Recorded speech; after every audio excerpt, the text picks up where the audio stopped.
सुनो हे सरस्वती माई एगो खेल कर दीहा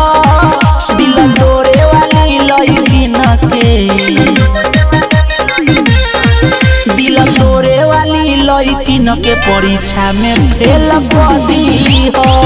धोखा देवे वाली लइकिन के परीक्षा में फेल कर दीहा ध्यान दीहा।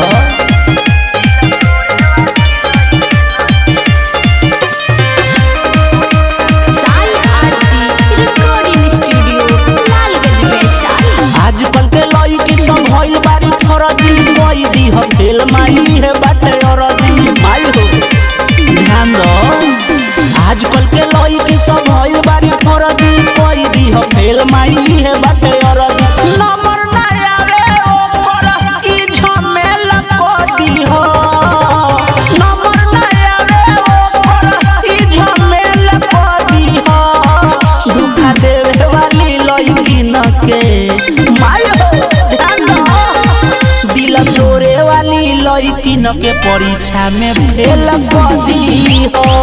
धोखा देवे वाली लइकिन के परीक्षा में फेल कर दीहो ध्यान दीहो।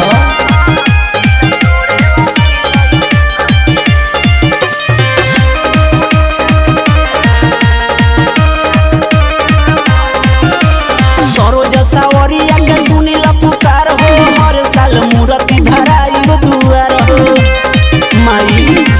सुनो सरोज सावरिया के सुनिल पुकार हो हर साल मूर्ति धराई दुआर हो सखी सहेलिया से ओकरा के अकेला कर दीहो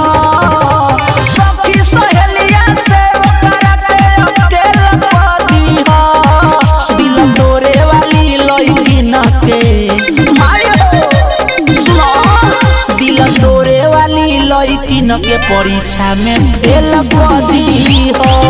धोखा देवे वाली लइकिन के परीक्षा में फेल कर दीहो ध्यान दीहो।